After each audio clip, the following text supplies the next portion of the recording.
Hello and welcome to the Gooner Talk, back again with you guys for another show, for another episode of our Let's Talk Arsenal series, typically on a Tuesday. It was yesterday. I was joined by Clive. If you haven't watched my chat with Clive, make sure you do. But it did mean that I've had to push back the Arsenal Transfer Podcast to today, where we're joined by a couple of mates from our Discord server. I am today joined by Vinny. How you doing, mate? Are you well? Very well, thank you. And it was well worth putting back because the discussion with Clive was brilliant yesterday. I think he gave some really good insight.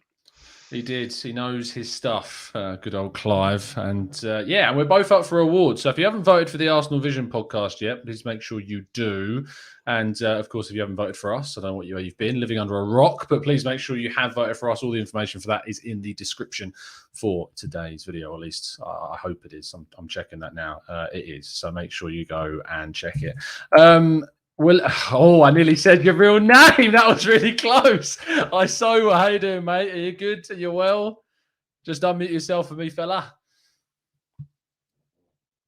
Unmute yourself. There you go.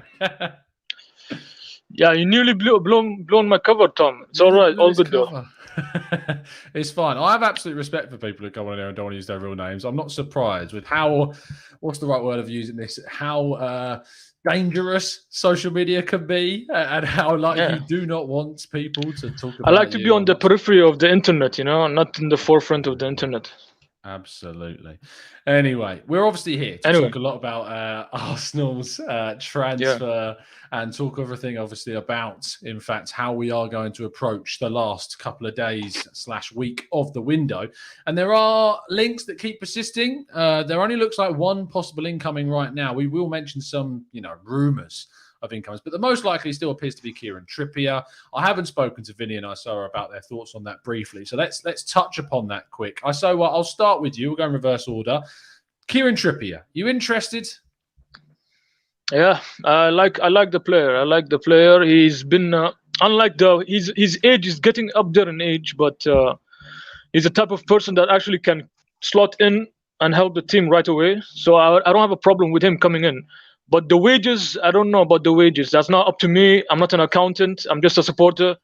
So if they put him on 120, 300, I don't know. It happened with Willian. It happened with Ozil. All I want is for him to slot in right in and take the place of Cedric and do well.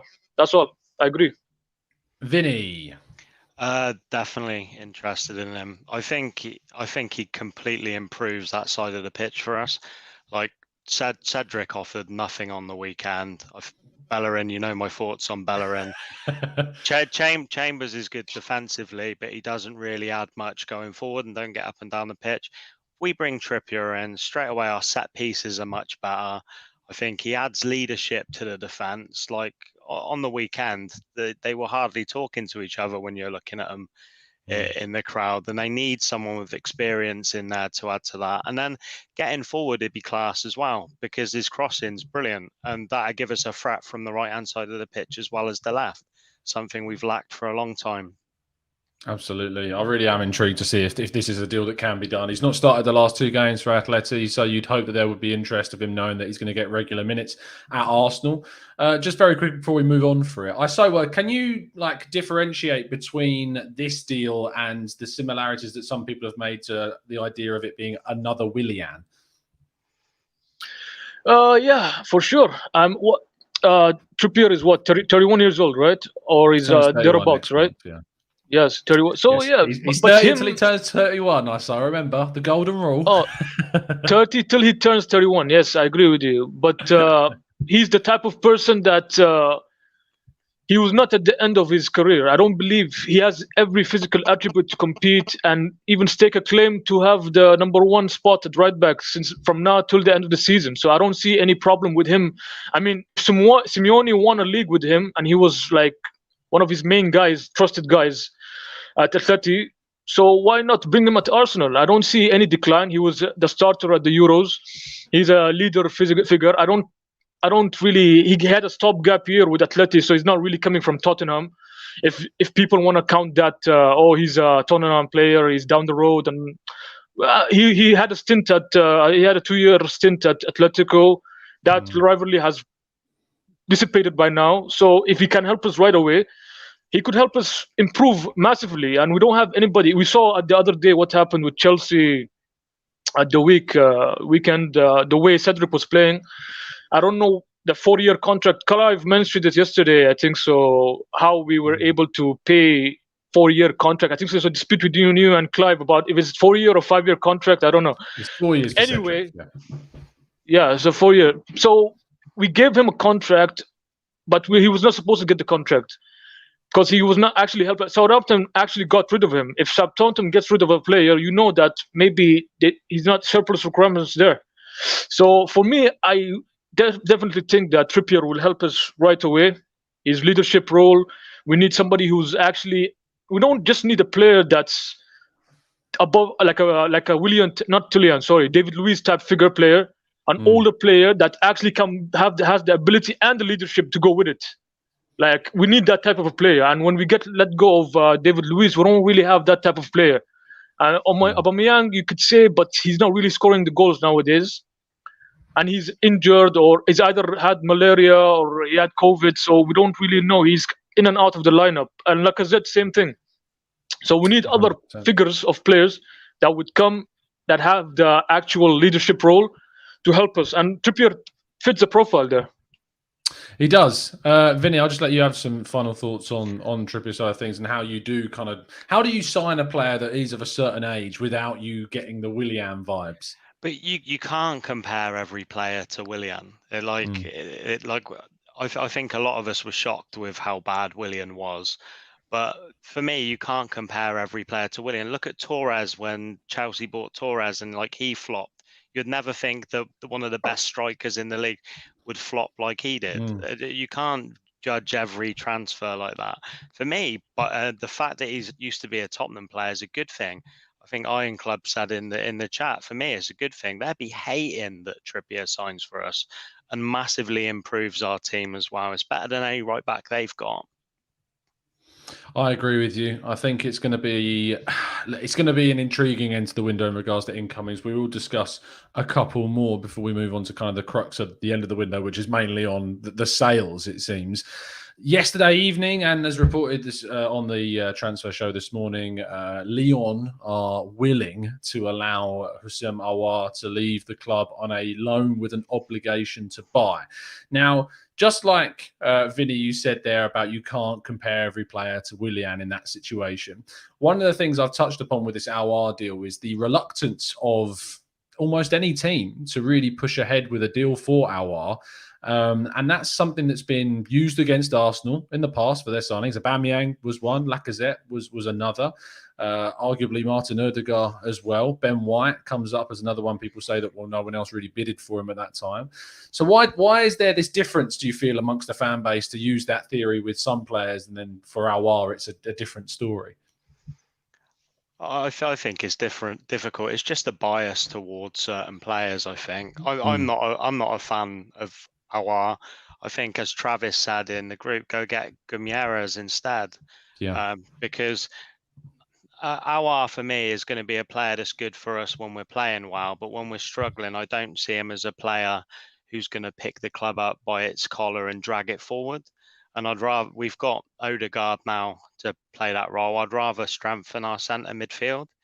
Only problem is if we sign a centre midfielder, I think Ojo would be unhappy if we replace his favourite player. I got a picture of him there, Xhaka.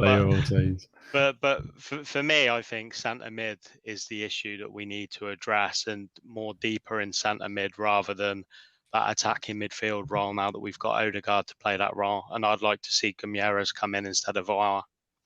I agree with you. I think that it would make much more sense to go for that. But I don't know where Aouar really fits. We spoke about this earlier on Football London with Chris Davison and Bailey Keogh, two of my fellow colleagues. And whilst Aouar I just didn't really know where he fits in, because he's an 8, but he's kind of more of an attacking style 8, but not so much that he's an out-and-out number 10. And he wouldn't really play that role either. He can play on the left, but you think that's very congested there. So do you pay him in a pivot next to a Partey or next to a Xhaka or next to a Lokonga?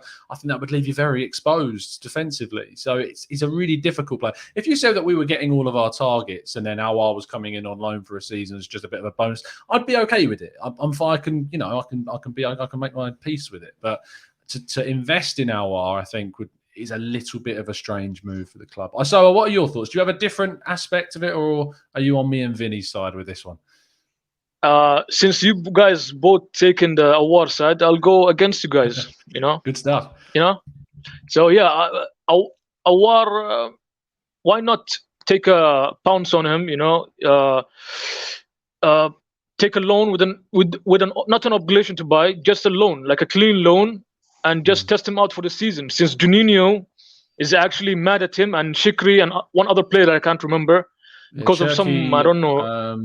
Marcelo, I think it is the centre back.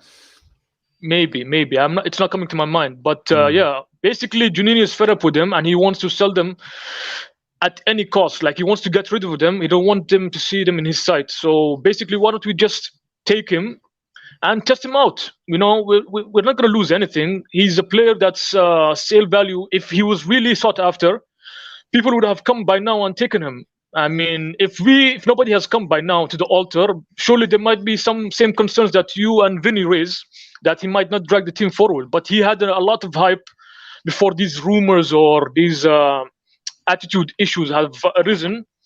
So I would take a loan, clean break, with no obligation, just a loan, because we are at the ascendancy.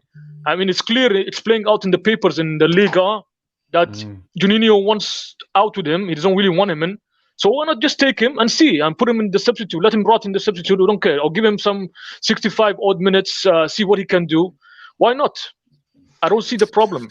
The why not argument is not a bad one. Vinny, I feel like you were going to say something there. Yeah, I think it's the other type of centre mid that we need. I would rather bring in Bissouma and have a proper defensive midfielder, and then allow Lokonga or allow Xhaka or allow Partey to be more creative and go forward with more license and create more in that way, rather than shoehorning creative midfielders in as sort of defensive midfielders. Someone who just sits there, does the job, breaks up play, gives it simple, like Mascherano used to do for Liverpool, and give the ball to Alonso, or like Gilberto used to do for Arsenal back in the day. Someone who can just break up play, give it simple, and then let the rest of the team try and create.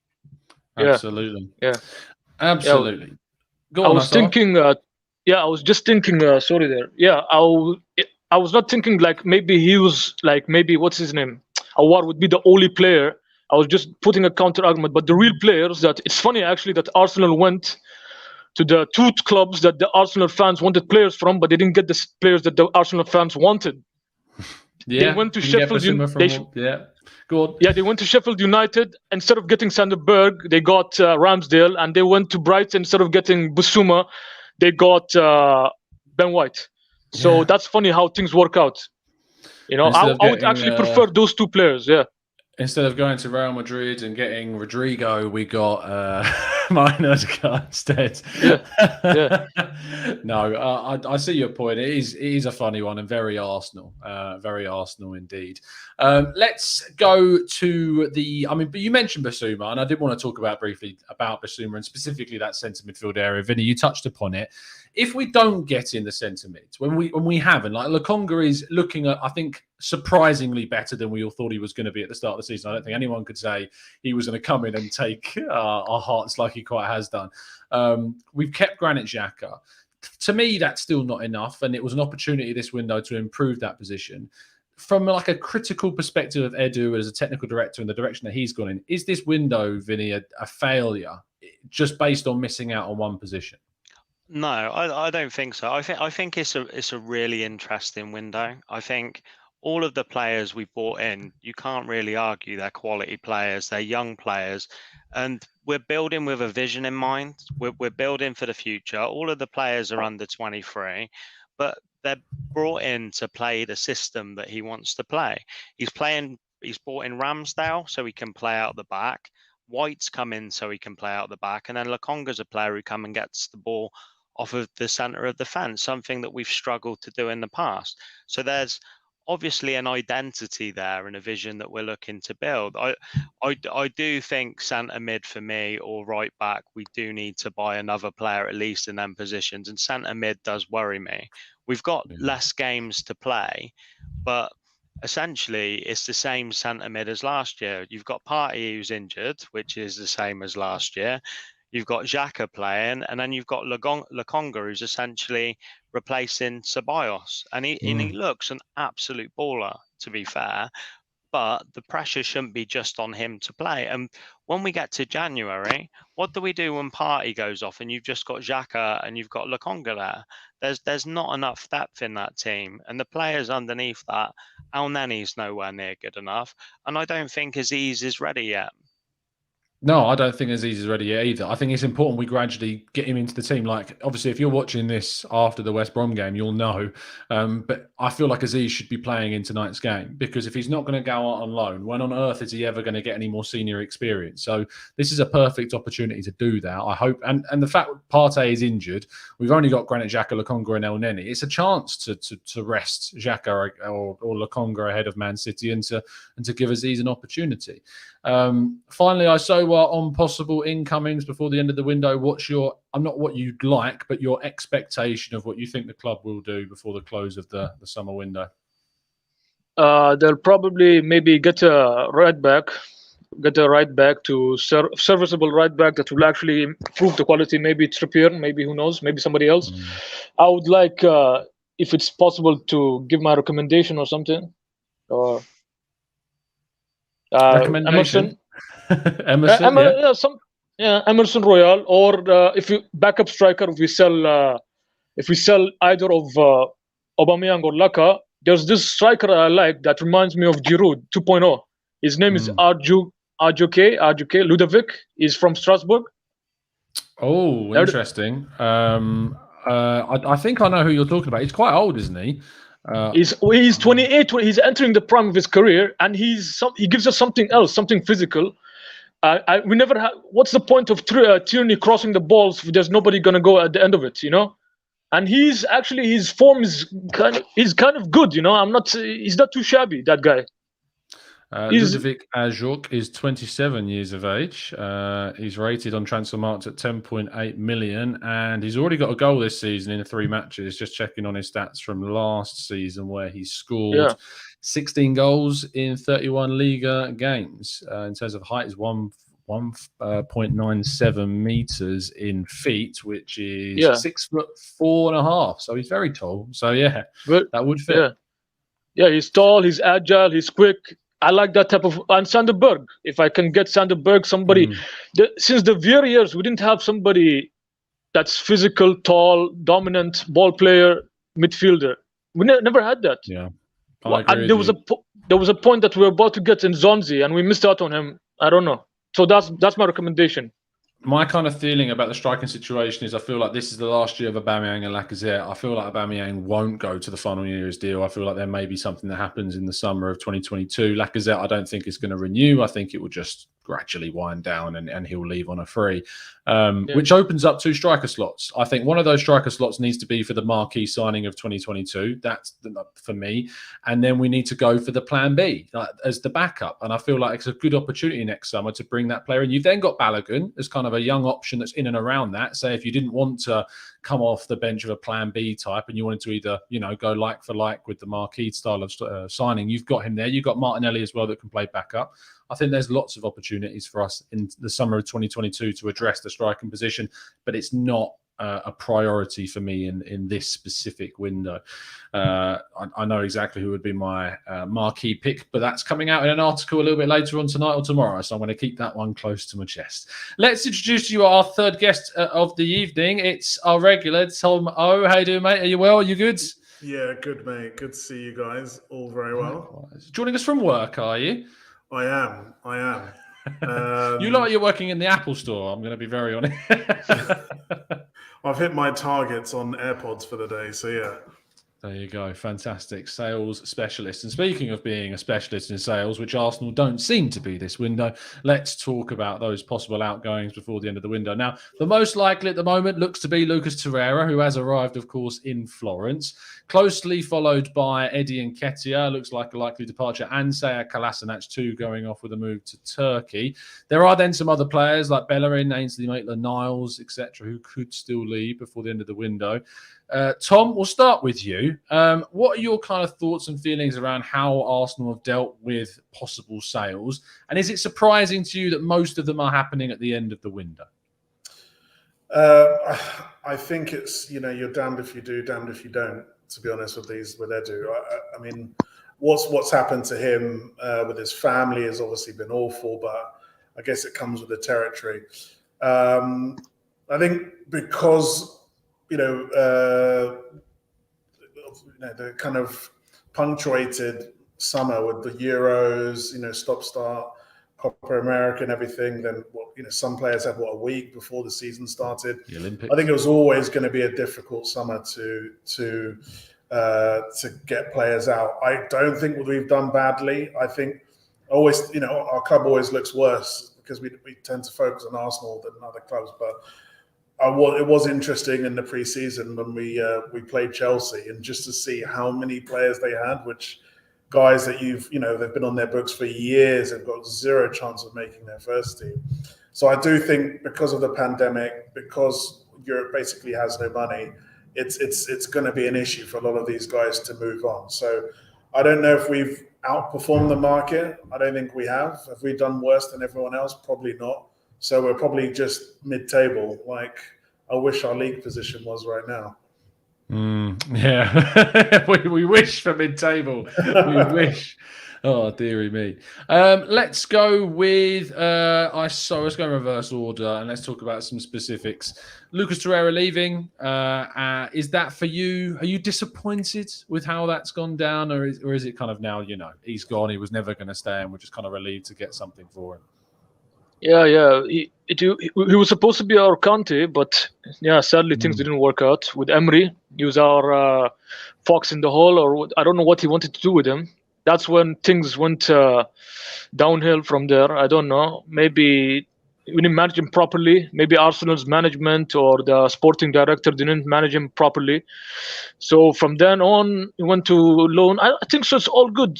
Maybe Italy suits him, his style of play. Maybe it's all better if he actually does well. Yes, of course, I agree with Tomo.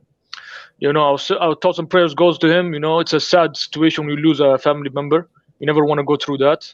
But things happen, and maybe the football, he didn't find a way. I mean, actually, he could find a way. I don't know. Wait.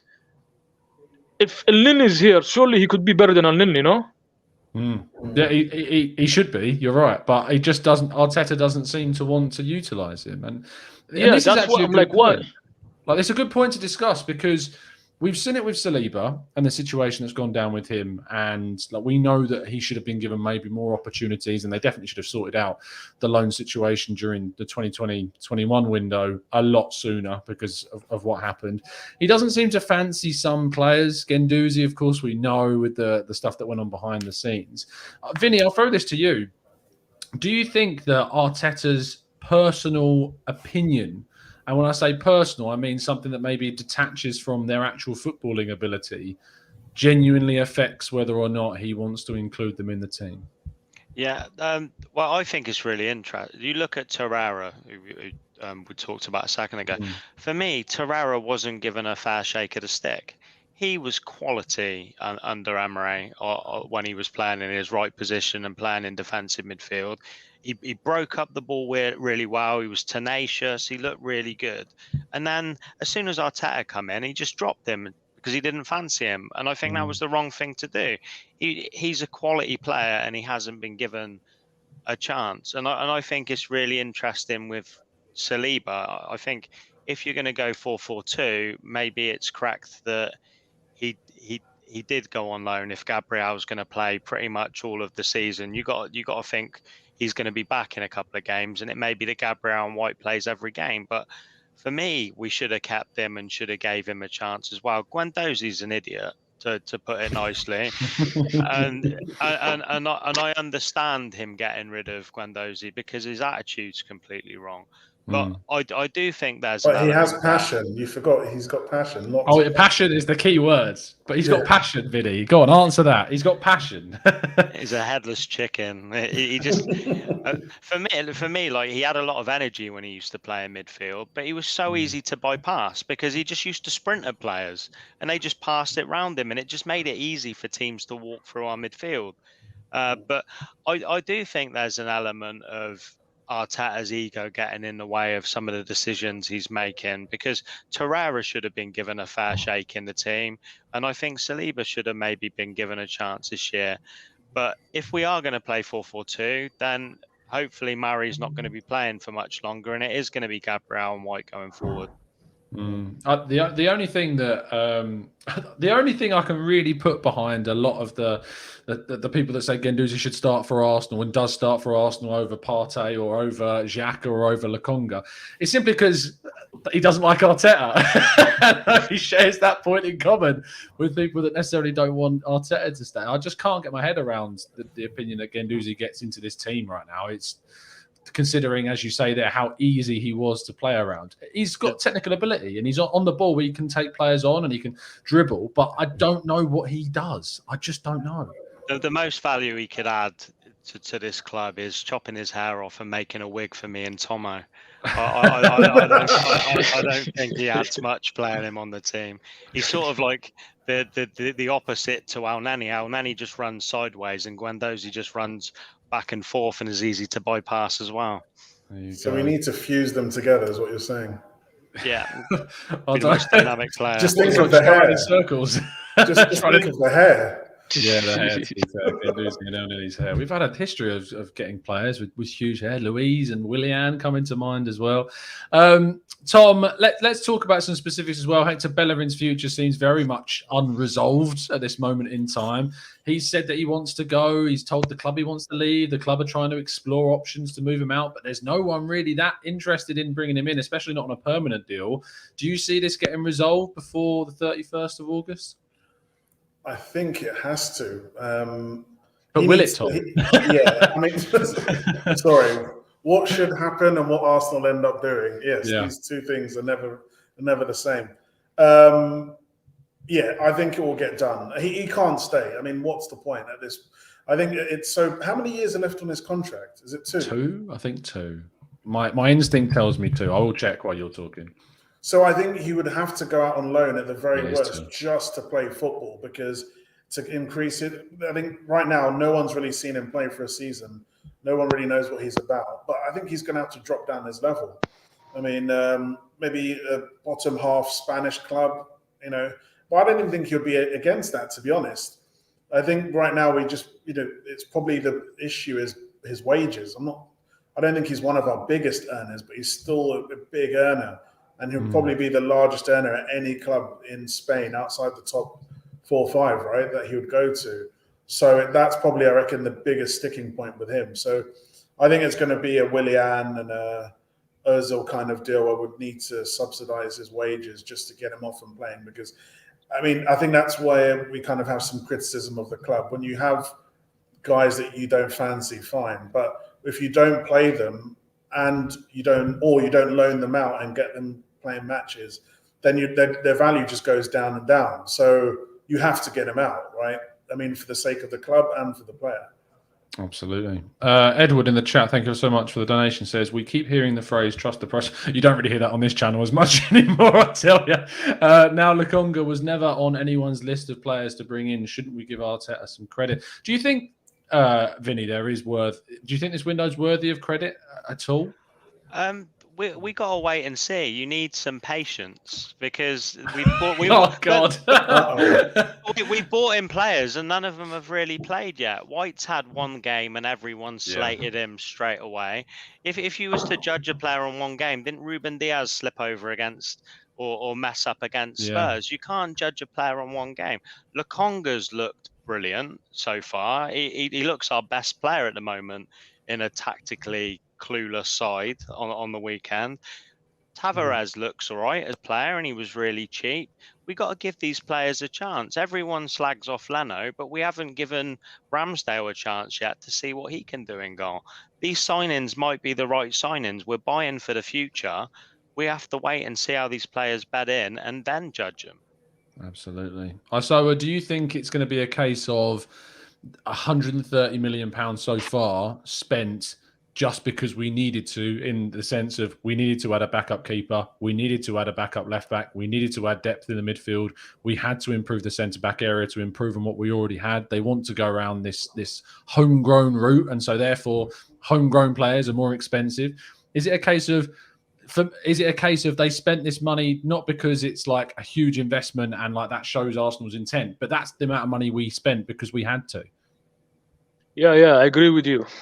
I agree with you wholeheartedly with the fact that 130 million was needed. It was not something that we had to add upon the team. I think so, since June, I think so one of the first transfer windows when I was on with you, I told you, you asked me something about why is there no transfers happening for Arsenal, and you mentioned City and Chelsea. I remember right now vividly saying to you that Arsenal have a team and City has two world-class football teams. So by that, that's what's happening right now. We had to fill that hole, that gaping hole that we had back then, just because we were behind the 8 ball that time. We were just depleted. We didn't have anybody. So we had to invest. This was a necessity, out of necessity, not something to add upon. Like, for example, Chelsea, they didn't need anything. Their team was world-class. They just won the Champions League. They only added one guy, and that guy bullied us at the weekend, and that was Lukaku. That's it. For us, our whole formation is different. We need people. We need actual bodies, And I don't know if we cannot always slate Arteta. We got to give him some slack at least. Ramsdale is a good signing. Why? You ask me. Because maybe in 2 years' time, we sell Leno. We have a first-choice keeper in Ramsdale. And we get maybe Okonga as our second-choice keeper. And we don't do the same mishap as Martinez, And with Xhaka, it's a good idea to re-sign Xhaka, although I have my criticism against him as a player and his comments that he made, of course, at the Euros. But now we control and dictate. Yeah, exactly. The picture. Yeah. We control. We can set the price for Xhaka. Now nobody can mug Arsenal off in the way that Roma did when they asked for 15 plus 5 and they said we don't have money. And then turn around for that. Yeah, I think it was a lot less than that. Yeah, I think so. Less than that, exactly. And then turn around the other day, just splash 40 million on Tammy. Yeah. So that's. Things are good. Lukanga's positive signing. Xhaka's extension of his contract is a positive signing. We dictate the price of Xhaka. Ramsdale, further down the line, is good if Leno does not work out. So there's good things to talk about. Yeah, I agree in the sense that everything we did. If you look at, say, Chelsea and City, you use two really good examples. City have added Grealish to a side that's complete. They're in a phase of play with their squad that they can just incrementally increase the quality of that side. You have Chelsea that have signed Lukaku in an area that they needed to add a striker because they obviously sold Tammy, who was their backup. Werner, who was their starting striker, has now become the backup. The £50 million striker from 2020 is now the backup striker to Lukaku. That's the difference between Arsenal. Arsenal are adding £50 million of Ben White to a team that didn't have a £50 million centre-back. We're adding in positions like Ramsdale to a team investing £24 million in a backup keeper because our starting keeper is not good enough that we've got to invest heavily on a player at backup that could usurp him eventually one day. Arsenal's squad is so desperately was in need of this kind of refurb that we had to spend this amount of money on those players. Hopefully now, and this is why I keep saying it, I feel like I do it every summer, but the next summer, the summer of 2022, now we've built these foundations, you'd hope that we can then attack the squads in a much more kind of marquee sense. The summers of adding Ozils and Alexis Sanchez's in the same summer to the team. Well, I spoke to Chris Davison. Excuse me if you can hear the ice cream man outside my house. Jesus, that's loud. But in terms of Chris Davison on the stream said that he would have rather have seen that Arsenal kind of go in for he missed the days when Arsenal go for these two big players that are going to really massively improve on the team. And Harry Symeou talked about this the other day. He said, I'd rather have seen that £130 million spent this summer on what we have. He'd have rather have seen two key starters come in. Now, I can understand the theory, but I just think it would have left us so short if Tierney have got injured or Leno got injured or whoever these players got injured, because it would have left us so incredibly short in those areas. So the issue is, for me, is if we leave two key areas unchecked this summer, which again, we come back to right back and we come back to centre midfield. If they are not checked and sorted, at least one of them, priority being right back, then it's a real worry going into that summer of 2022, because it means we're going to have to go into that window knowing that a lot of what we could have spent on a marquee player is going to have to be spent on, adding to the quality like we did this summer. Let's go into the chat box then, and we're going to get loads of your questions answered by the guys. There are quite a few people, so we are going to have to condense our answers absolutely. This is an interesting one, Tom, from Mo Falla, who says, were we ever given a time frame for the process? Tackle that. I think I was looking at West Ham the other day, and just what an incredible job Moyes has done over there. And I'm not sure how long he's been in the job, but I'm pretty sure it's not 3 years, that far off. I don't think it was that. I think he came in not 2 years. Similar time to Arteta, if I'm not mistaken. Yeah, he came in, Yeah, so he took over again in 2019. Yeah, so he took over in the summer, or was it over the summer or just after the summer, just before Mikel Arteta did? Yes, exactly. So, I mean, look what he's done with that team. December 29th. Yeah. 2019. Jesus. Yeah, so I think so. He got fired and then got rehired again, maybe. Yeah, he did. It was a return because he was fired and then they replaced him with, who did they replace? Pellegrini, wasn't it? And then that failed drastically, so they brought Moyes back in. Go on, Tom. So when you look at what he's been able to achieve in that short period of time, at least when I watch West Ham, I know what they're trying to do, right? You got that. I mean, we always thought that they went on a bit of a run last year, but when I actually watched them, studied them, the game against us, I mean, they were phenomenal. They're all over the pitch, the energy, the work. I think the main thing, which is prevalent in those kind of teams who are pushing to the next level, is that they work hard. I think that's one of the things Antonio said in an interview after the game. When Moyes came in, it's like they were 17th in the running stats before he came in. And now they're in, I think, the top 5, top 6 in running stats. So, yes, you can't control the quality. Obviously, the big guys can spend the 100 millions on the Grealish and Man United with the Sancho. So the smaller clubs like Arsenal, we can't always compete for those signings. But one thing we can control is working hard. And I think that's the thing with us as fans that we've seen over the years, that look, if we know the players are giving 110% and we know that the opposition has been in a tough game, then we don't mind losing. It's just that when we don't, we've been there this time for over 18 months with Arteta, we don't really see that in every game that these guys are giving absolutely everything and kicking lumps at the other team, running hard. What does the heat map look like after the game? How many sprints are we doing versus other teams? If we're giving it 110% and not getting the results, in a clear plan, then, fine. At least we can say we can get behind the team. But I'm not seeing the tactics and I'm not seeing the effort. So that's why I think it's really difficult to continue to trust the process, because other managers have gone into teams and put something in place a lot faster. So, and then he's had 18 months, and now and now after 18 months, now he wants to start talking about the new projects. What was the last 18 months for then? Yeah. Look, I talked about this earlier on today on FL that, I can't understand how a style cannot be seen after 18 months. That's the thing that's changed my opinion on standing with the current coach, because whilst I was all for the idea of seeing us improve in the market, I kept on kind of ignoring what was going on the pitch, I suppose, and And now you can't see this system and what we're trying to build and how we're trying to play and how we're not making the right decisions in certain games, like shown in Chelsea where we didn't match the back three. Like that's the big concern. Bellerin says, question for Vinny. Are we making a big mistake by not replacing Willock in the team? I haven't got your reaction, Vinny, to seeing Willock sold, of course. We shouldn't have sold him in the first place. For me, I think at the moment we keep putting the ball in the box. Nobody's in the box. Who would be the player who's winning them headers and scoring the goals? So I'm gutted we sold Willock, and I don't want to be proven wrong, because I want him to do well when he goes to Newcastle. But I think we were silly letting him go. But if it's going to fund our team, if that was the only way to get Odegaard in, then maybe I accept it. But I'm gutted we let him go. I think it was good to have a different option off the bench.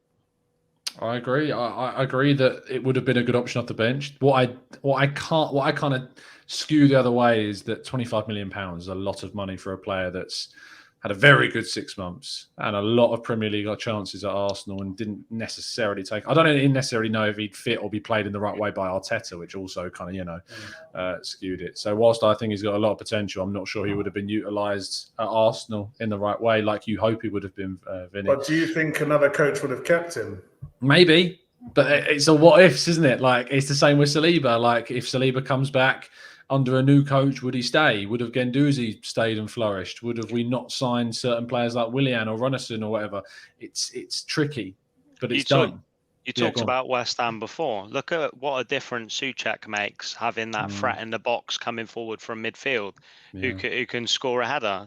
We haven't got anyone in the team who can score a header from midfield, and we've got one of the best crossers in the league in Tierney.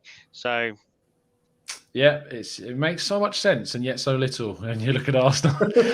Rahul says to Isoa, if an offer came in for Aubameyang, would you sell him? Interesting, he doesn't actually say the price, but sell, immediately sell, fire sale, anything, 15, 20, 25 million, I don't really care. 5 million, would you take 5 million for him? No, that's too low. No. Too low. Yeah, that's really too low. Yeah, I'm not meant by wholesale, but 15 and up. We paid 65, or Arsenal paid 65. I would say, what? Yes, yeah. Tomo says yes. Yeah, because he wants to be a legend, right? Whereas, I don't know. Is he a legend now? That was a mistake. I don't know. Really. I don't want. His bank account is certainly legendary. As is his car collection. Football, not too sure. Yeah. Wrapping his car is legendary. His car's collection is legendary. But you cannot fault the guy. He had malaria. He had COVID. So you don't know. He gave us the FA Cup. He's the main guy who got us the FA Cup with Arteta. That manager that still is here. We forget that Arteta actually won us the FA Cup, He's the same guy. So did I don't forget. Yeah. Sean says, Tom, have you seen the Qatari royal family tweet? And if so, what do you think? I'm assuming from your face you haven't. No, what happened? Okay, so I'll tell you what it is. Okay. I got a tweet from Bellerin, who always sends me all the latest information. But there was a tweet from basically a royal family member of the Qatari state. I assume I'm probably saying this the completely wrong way, but basically, I believe the family has shares in PSG, and he's looking to sell those shares to apparently buy Arsenal. Now, this is like the most conspiracy theory thing. But basically, but this person tweeted, verified 120,000+ followers. Like, it is the person. It said, or was it like coming soon, and then 7 months coming soon, and then a picture of the Arsenal badge? Like, it was really conspiracy theory. Like, it was so strange. I'm trying to find the person who tweeted me it so I can share it, but I'm really struggling to find it. But what do you think about things like that? I think so. It's in the Discord server. Yeah. Somebody posted it. Hold on. Leon Common sent it to me. I can't find it now. It's really annoying. I'll show it with the screen in a second when I get to it. But yeah. What do you think, Tom? Look, Arsenal definitely need to be sold. I mean, we need I wouldn't say I don't really care where my owners come from, but look, there you go. I don't want to be, I think we took the safe option. We thought we were going with the safe option to go the American over a Russian. I mean, that didn't really work out well for us. Ultimately, in an owner, we just want someone who cares as much of the fans do. And if Josh Kroenke lived and breathed European life, lived in a nice area in London, had more, industry friends, went to all the FIFA, UEFA events, whatever, I think he would get it more. But these guys are not fully engaged in what it means to be an owner of a football club, the passion that's needed to drive the club in the right direction. Because they're obviously in America, they're very distant and away from everything. And also, as a businessman or as a family who are extremely successful in business, even that side of things are now starting to be affected because of how poorly the club has been run. So when I look at Arsenal, this is a $1 billion company, right? Arsenal it's basically left in the hands of someone, the CEO, essentially Arteta, who has zero experience. Now, if you think of how many companies in business would have $1 billion asset and they would give it to someone who's never worked as CEO in one day in their life, they would be out of the job within a year or something if they weren't performing. So I don't understand why they're not, committing and more as passionate as the other owners, and also why they're allowing the business side to fail because they're not being cutting edge, they're not pushing, they're not being aggressive. So as long as whoever comes in has the passion, but also knows how to run a business as well and has what it takes to make it work, then look, I'm all for it. You're on mute, Tom. Mute. It's that silly ice cream again. Van. I'm mute.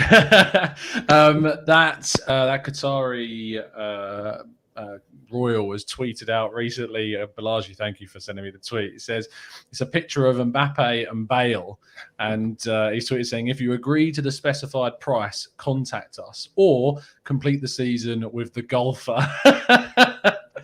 Which is quite funny, as he is involved very heavily with PSG. Of course, you may have seen the rumours about Real Madrid and Mbappe today. That would be an incredible move, but PSG are standing very firm on their asking price. I think they would sell if they offered them kind of the same figure that they paid Monaco for him. So I hope it happens because I can't stand PSG. So I hope Mbappe goes to Real Madrid because I'd like to see the Spanish football reinvigorated with some of the best players in the world after losing both or all three of now Ronaldo, Neymar and Messi. So there you go.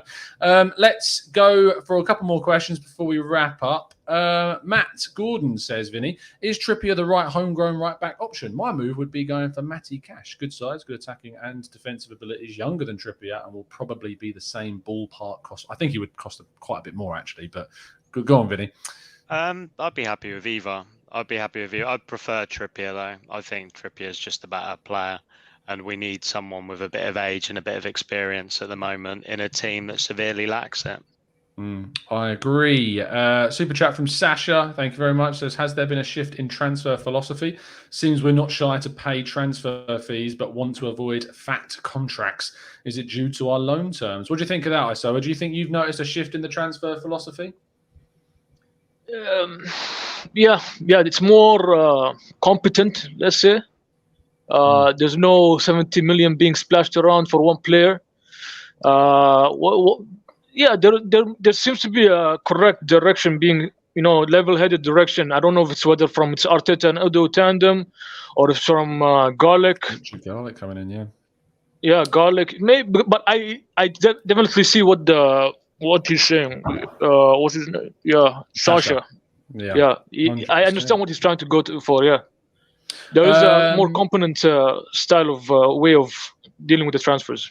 I think we've also shifted to kind of looking at the younger players as well and shifting that age profile bracket too. Wilson says, Tom, why do Arsenal leave most of their business so late every bloody season? Yeah, to be honest, I think from what we've known in Wenger's times that he was a chief ditherer. So, and I think that was more about his personal nature, right? But I think now we've done. To be honest, I think we've had an excellent window. I think the club is definitely going in the right direction. I just think that, spending so much on a centre back to not then complete the team and then to have obvious gaps and to struggle would be a poor transfer window. But I'm hoping, foolishly, most likely, that we do get it done by the end of the season. So, look, and I think we got the key. We did need the key backup left back. We got it. We got the keeper. So I don't think we've done badly personally. Normally I'll be very critical, but I'm actually quite happy with what they've done, and I'm hoping at the end of the last days and weeks, or days now really, that it's a lot will happen. So fingers crossed, it will play out quite well, and then we can hopefully give Edu a big pat on the back. Fingers crossed, we can do that. I'm just checking something again because I've been sent another tweet by this same guy. Yes, it is. He's tweeted, I think, unless it's been deleted. But he's tweeted this Qatari fella saying, "I think it's time to sell. The situation is getting worse than bad. London is red." This is a really strange story. I'm loving this. This is what we live and breathe. This sort of the mystery continues. Yeah. Yes. I need to find out his real name. Because obviously, let's have a look. His name from this is Khalifa bin Hamad Al Thani. Seems to be his name. So need to do some looking into this guy, see how legit he is. He's apparently very involved with the PSG at the moment. So maybe he wants to buy Arsenal as well. London is red. He knows the right he knows the words to say. He knows how to get the fans on board. That's for sure. Arjit, thank you so much for becoming a member, mate. Really appreciate your support and rejoining, Arjit, because I do recognise you as one of our former members as well. We are going to wrap things up there. Exciting times ahead. Maybe we have a new owner prospect to be talking about as the season goes in.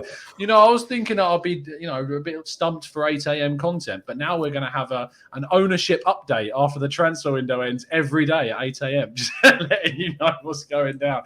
Anyway, let me thank my fantastic guest this evening. First of all, Vinny, thank you so much, mate, as always, for coming on. No problem. Thanks for having me. And a shout out to King Sayat, whose birthday is today, who's also a favourite of the channel. He is indeed one of our fantastic members, King Sayat. So appreciate that and enjoy your day, mate. If you are, you shouldn't be watching if it's your birthday. Let's be real. You should be doing something a lot more fun. Thank you so much, mate, as always, for coming on. Yeah. HBD to King Sayat also. Enjoy your day. Yeah, thanks for having me, Tom. Guys, it's a pleasure. No problem at all. Always a pleasure. And finally, Tom, thank you for jumping on today in your busy work schedule. I can see it's absolutely rammed behind you. Very, so many people in the office. Yeah. No, look, cheers, man. And Tom, fantastic work on the 8 a.m. videos. It's thanks, mate. Sterling effort. What you've done over the last few months as well to take the channel to the next level, the quality content. So keep it up. Let's hope the club can equal your effort. It would be nice. And, I feel like that's maybe why I've done it. I feel like if I put the effort in, maybe they will, but it's not proving too fruitful in regards to what we want to see with the right back of the centre. There was always that hope. I think it took something like 80 episodes to get our first signing. So we'll really see what happens. I think it was something like, I think it was slightly less than that, but it was more than 50, I'm pretty sure, to get the first signing. Crazy scenes. Anyway, we're going to try and continue it after window closes as well, keeping you guys up to date with all the Arsenal not transfer information, but just the news and injury news and updates as we go through the season. Yeah.